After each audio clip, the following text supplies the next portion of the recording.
you found the one, you should never give her up. I think it's the way life changes when in love, yeah. I surround my soul. Di sini saya mendapatkan KD 3.3 mengenai memproyeksikan sistem hukum dan peradilan di Indonesia sesuai dengan Undang-Undang Dasar Republik Indonesia tahun 1945. Tujuannya, melalui kegiatan pembelajaran menggunakan model pembelajaran kontekstual teaching learning dan pendekatan saintifik, peserta didik dapat mendeskripsikan sistem hukum dan peradilan di Indonesia sesuai dengan Undang-Undang Dasar Negara Republik Indonesia tahun 1945 dengan menggunakan sikap religius, beriman, bertakwa, peduli lingkungan, kebangsaan, teliti, kerjasama, peduli, dan jujur.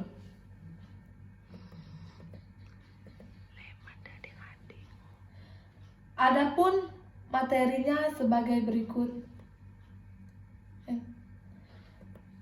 Sistem hukum di Indonesia, sistem peradilan di Indonesia, sikap sesuai hukum. Ini ada videonya tapi nanti ditayangkan secara langsung.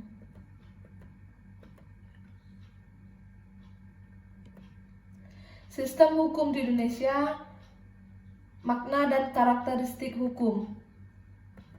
Itu ada peraturan mengenai tingkah laku manusia dan pergaulan masyarakat.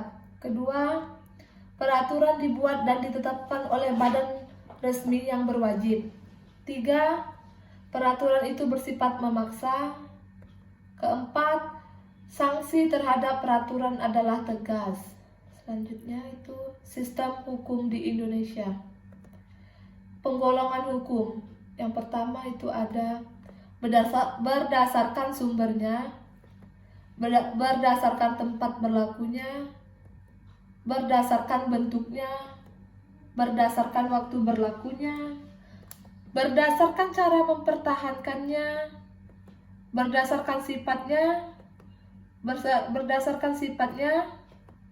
berdasarkan isinya. Sifat peradilan di Indonesia itu makna lembaga peradilan. Wadah bagi setiap warga atau masyarakat yang mencari keadilan untuk mendapatkan haknya sesuai dengan ketentuan hukum yang berlaku. Dasar lembaga peradilan. Pancasila yang pertama, kedua Undang-Undang Dasar 1945, yang ketiga ada Undang-Undang RI nomor 3 tahun 1997. Yang keempat itu ada Undang-Undang RI nomor 31 tahun 1997. Sistem peradilan di Indonesia. Klasifikasi lembaga peradilan itu ada peradilan sipil dan peradilan khusus. Sistem peradilan di Indonesia itu ada perangkat peradilan, peradilan umum, dan peradilan agama. Peradilan umum itu dibagi menjadi peradilan negeri, peradilan tinggi, dan Mahkamah Agung. Sedangkan peradilan agama itu ada peradilan agama, peradilan tinggi agama. Sistem peradilan di Indonesia. Tingkat lembaga pendidikan. Pengadilan negeri itu ada pengadilan tingkat kedua, dan ada lagi kasasi oleh Mahkamah Konstitusi. Sistem peradilan di Indonesia. Peran lembaga peradilan itu ada lingkungan peradilan umum, ada lingkungan peradilan agama, dan lingkungan peradilan tata usaha negara, dan lingkungan peradilan militer, dan Mahkamah Konstitusi.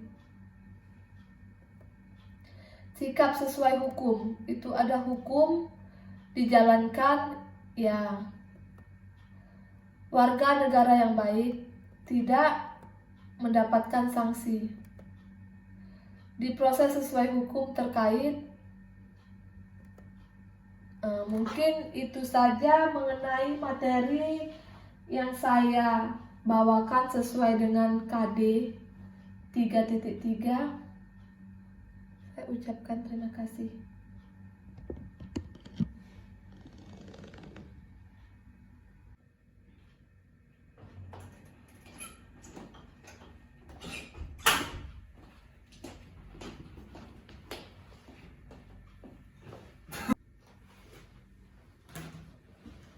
Selamat pagi anak-anak. Pagi, Bu.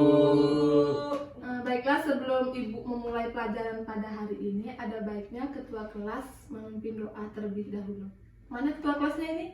Saya, Bu. Ya. Marilah teman-teman, kita membaca doa. Membaca doa mulai.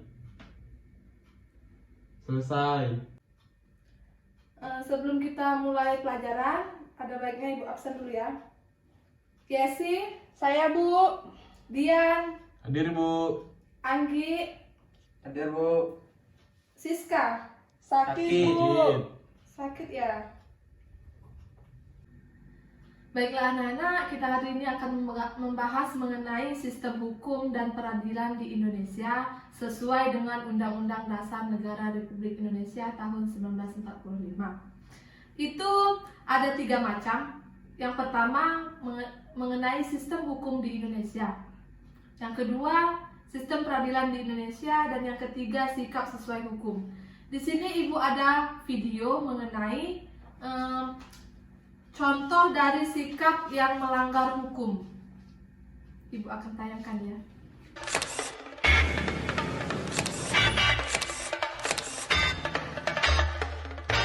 Nekat melawan arus.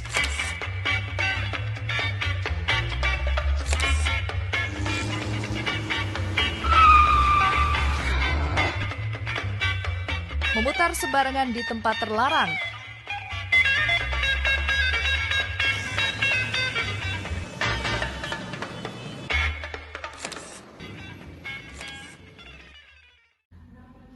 Jadi itu tayangan video mengenai pelanggaran peraturan lalu lintas. Anak-anak. Yang pertama kita akan bahas dulu mengenai sistem hukum di Indonesia. Itu ada makna dan karakteristik hukum. Di sini anak-anak ada yang tahu apa itu peraturan?